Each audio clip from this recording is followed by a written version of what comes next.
Pregoneros, bienvenidos a una nueva transmisión más. Es un placer estar nuevamente con ustedes, servidor Ian Rodríguez, transmitiéndoles desde el día de hoy. Nos seguimos encontrando en este lunes 28 de agosto del 2023. Si nos estás viendo por primera vez, muchísimas gracias por tu tiempo y por tu espacio. Solamente pedimos el apoyo con la suscripción para que cada día podamos ser más en esta gran familia pregonera. Señores, hemos visto recientemente cómo han hecho de las suyas estos ministros desde que entró la señora Norma Piña, liberando a tremendos delincuentes. Y no solo eso, también dándole chamba a gente relacionada con Genaro García Luna. Y ya hay otro que salió a relucir y les vamos a hacer su videito, como de que no. Pero, ¿cómo ven ustedes ante la reciente también decisión que vimos por parte de un ministro en sí, en fast track, aprobar lo que es el amparo para no permitir la entrega de libros en ciertos estados? Y eso sí, ocultar por más de 8 meses un asunto que es, ahora sí que beneficio para todo México, nada más y nada menos que el señor usurero mayor pague 25,000 millones de pesos que todavía están en litigio y que así se las ha venido dando durante muchos años, y este señor, a pesar de todo ello, lo tiene ahí resguardado. Y lo reciente de este señor, que quiso también presentar una propuesta para quitar al presidente de la República, en lo que es un verdadero golpe de estado. Le dio miedo, reculó y no lo hizo, porque ahí pudiera entrar el poder legislativo y simplemente darle con todo a este ministro y a ministros que están ahí simplemente para golpetear. Pues sacan este documental. ¿Qué les parece? Los clanes del poder judicial. Y todo en familia. Vean ustedes, nada más esta joyita. La confianza de las personas en nuestras instituciones judiciales para solucionar sus problemas depende, en gran medida, de que tengan la convicción de que acuden a una justicia independiente, es decir, a una justicia que resolverá con imparcialidad y siempre con apego a la ley. El Poder Judicial fue creado para estar del lado de los ciudadanos y garantizar la correcta aplicación de la ley. Al menos eso dice la Constitución mexicana. Sin embargo, la realidad muestra un aparato traspasado por intereses económicos y políticos. Distintas resoluciones han evidenciado hacia dónde se inclina verdaderamente la balanza de la justicia y la legalidad en nuestro país. Soy Jesús Velázquez y en esta oportunidad lo invito a examinar la independencia del sistema judicial mexicano. Con el aporte de especialistas veremos por qué la existencia de clanes ha impedido una auténtica depuración de las instituciones de justicia. Acompáñenme.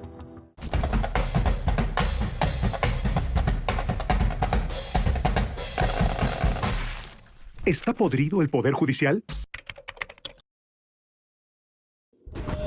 Luis Tapia, abogado especialista en derechos humanos, resalta que la Suprema Corte de Justicia de la Nación es uno de los tribunales más estables del continente americano.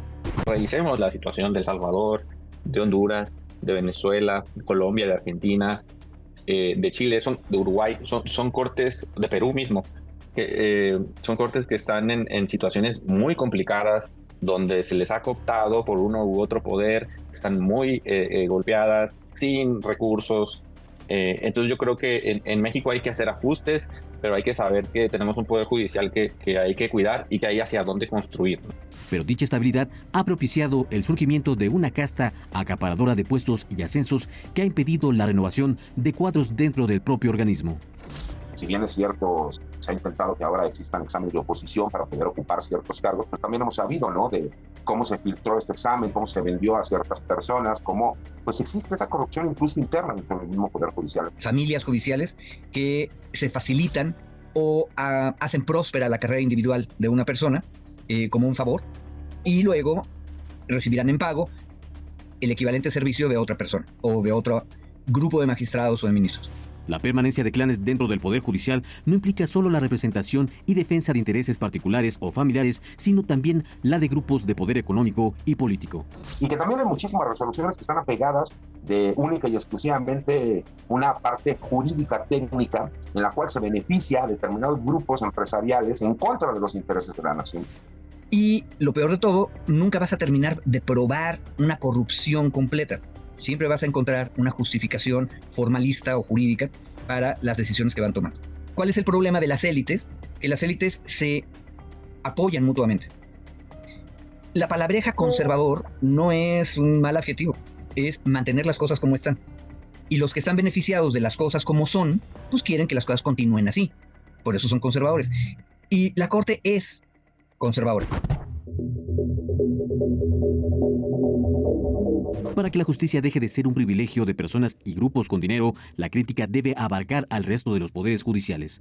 Y ciertamente no olvidar que no solo se trata de la Suprema Corte, sino del resto de los tribunales. A mí me parece además fundamental decir que la mayoría de los pleitos, de los litigios, ¿no?, legales, se resuelven en los tribunales locales, no se resuelven al nivel federal.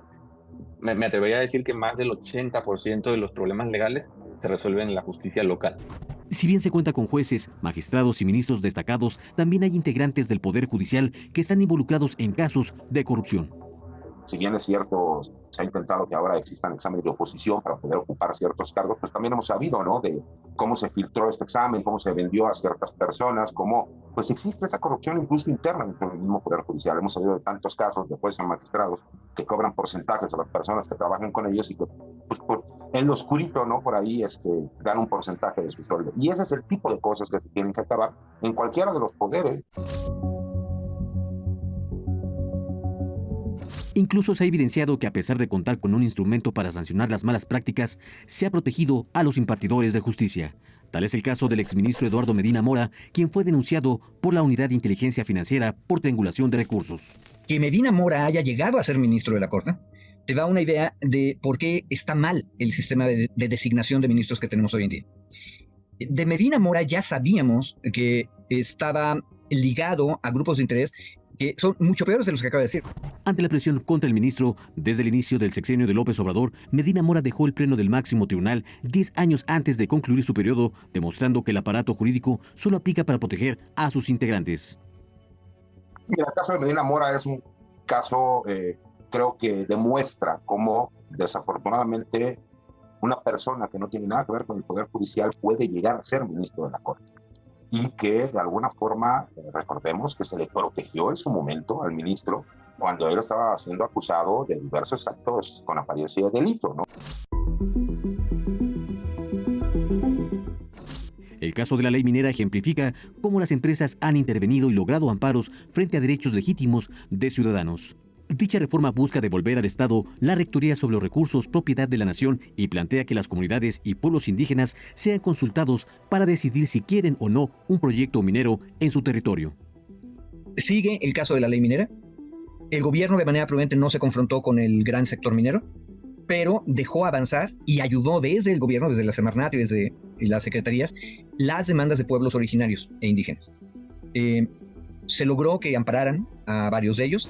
Recientemente un juez federal concedió la primera suspensión provisional que protege a una empresa contra todos los efectos de la reforma minera. En tanto, el ministro Alberto Pérez Dayán admitió a trámite una demanda que busca echar abajo la reforma aprobada en el Congreso en abril de 2023. El tema es interesante porque, como son 11 ministros, a veces salen cosas inesperadas. Pero yo me atrevería a apostar, ahora sí, que la ley minera nueva, con las reformas que protegen a pueblos indígenas, por ejemplo, no va a pasar. ¿Por qué? Porque estructuralmente la Corte se ha posicionado desde hace años del lado de los intereses mineros. Lo cierto es que la mayoría de las resoluciones de la Suprema Corte la perfilan como un organismo conservador alineado a intereses de grupos opositores al gobierno federal. No dejemos de insistir en que la vía democrática es la única vía posible para lograr que nuestro marco legal refleje la sociedad a la que aspiramos, que las leyes aquí aprobadas deben ser respetadas y protegidas por ser aprobadas por una mayoría electa por el pueblo de México, que entre poderes debe haber independencia y respeto, y que ningún poder puede estar por encima de otro, que la visión o prejuicio de una sola persona que no fue electa no puede imponerse a la de millones aquí representados. Mira, la realidad es que en teoría la Corte tendría que ser una aliada de los ciudadanos, pero desafortunadamente vemos que muchas veces las resoluciones que se llegan a realizar por parte de la Suprema Corte, de los juzgados de distrito, de los tribunales sanitarios, de los tribunales colegiados, parecería que el beneficio es a determinados grupos políticos, ¿no? O a ciertos poderes fácticos. Recientemente, la Corte avaló reformas a la Constitución de Tamaulipas que dificultan destituir al fiscal estatal Irving Barrios, señalado por su cercanía con el exgobernador Francisco García Cabeza de Vaca, acusado de delincuencia organizada. Las normas reformadas conservan la facultad del gobernador de remover al fiscal general y a los especializados, pero ahora no surte sus efectos inmediatos y está condicionado a la aprobación de las 2/3 partes de los miembros del Congreso y no por la mayoría como anteriormente se establecía. Es claro que el legislador tamaulipeco dotó de mayor solidez en el cargo a los fiscales locales. Lo acabamos de ver. La Corte le dio la razón a los poderes conservadores de Tamaulipas, protegiendo de facto al gobernador García Cabeza de Vaca. Eso, en el siglo XIX, hubiera sido considerado una rebelión del Estado de Tamaulipas. ¿Y qué hizo la Corte? O sea, lo bueno es que estamos en el 21 y ya no nos vamos a la guerra civil, ¿verdad? Todos nos vamos a la Corte. Pero la Corte tomó la decisión de que Tamaulipas tenía razón, que las legislaturas de los estados pueden volver a decidir cuando los poderes federales hayan decidido algo. ¿Es urgente una reforma profunda del Poder Judicial? ¿Los miembros de la Suprema Corte deben ser elegidos por el pueblo? ¿Es necesaria una depuración dentro del organismo? Pues yo creo que todos tenemos claro que sí, ¿verdad? Y es más que evidente que tenemos la decisión en las urnas. Lo único que nos queda a los ciudadanos, votar masivamente para que Morena gane el Congreso y así implementar el Plan C y poder quitarle todos estos privilegios a estos ministros, jueces, que han hecho y siguen haciendo de las suyas. Nos vemos en una siguiente emisión, señores. Que sigan pasando un agradable día. Servidor Rodríguez, transmitiéndoles desde su canal. Recuerden, la información está ahí y depende de todos nosotros el pregonarla. Nos vemos en una siguiente emisión.